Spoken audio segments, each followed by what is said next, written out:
কথায় বলে ধর্মের কল বাতাসে নড়ে। অবশেষে নিজের জালে নিজেই ধরা খেলেন বিতর্কিত অভিনেত্রী মেহের আফরোজ শাওন। নিজে বাবার বয়সী লেখক হুমায়ুন আহমেদকে বিয়ে করলেও নিজের বাবা তার চেয়ে কম বয়সী মেয়েকে বিয়ে করায় অত্যাচারের সীমা ছাড়ান শাওন। বাবাকে ও দ্বিতীয় মাকে নিয়ম করে পেটাতেন তিনি। অবশেষে অতিষ্ঠ দ্বিতীয় মা নিশি ইসলাম মামলা ঠুকে দিয়েছেন শাওন সহ 12 জনের বিরুদ্ধে। মামলায় শাওনের বিশেষ বন্ধু ডিবি হারুনকেও আসামি করেছেন নিশি। ডিবি হারুন সহ যারা এই অপরাধের সাথে জড়িত তারা কেউ হাজির হন নাই।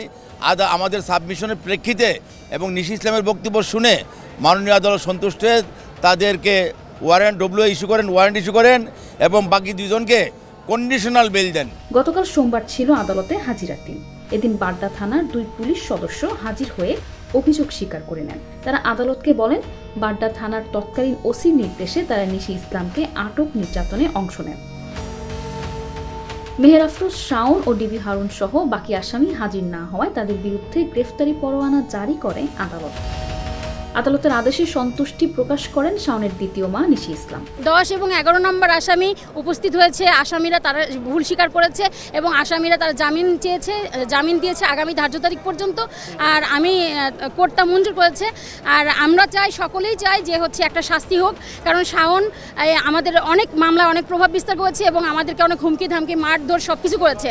তো এই মতো অবস্থায় আমরা কোর্টের প্রতি সন্তুষ্ট, আইনের প্রতি সন্তুষ্ট। 2024 সালের শুরুর দিকে একাকিত্ব দূর করতে শাওনের বাবা একটি ম্যারেজ মিডিয়ায় কম বয়সী সুন্দরী মেয়েকে বিয়ে করতে আগ্রহী জানিয়ে একটি বিজ্ঞাপন দেন। সেই বিজ্ঞাপনে সাড়া দেন 28 বছর বয়সী নিশি নামের এক নারী, যার আগে ডিভোর্স হয়েছিল। এরপর মিডিয়ার মাধ্যমেই দেখা হয়, এক পর্যায়ে কথা পাকাপাকি হলে তাদের বিয়ে হয়। কিন্তু এই বিয়ের ঘটনা জানার পর থেকেই নিজের বাবা ইঞ্জিনিয়ার মোহাম্মদ আলীর ওপর শারীরিক এবং মানসিক নির্যাতন এবং দ্বিতীয় স্ত্রী নিশিকে ক্ষমতার প্রভাব খাটিয়ে শাওন এবং তার অন্যান্য ভাই বোনেরা 6 মাসের জেলে পাঠায়। নিশা আলম, নিউজ ডেস্ক, 21 টেলিভিশন।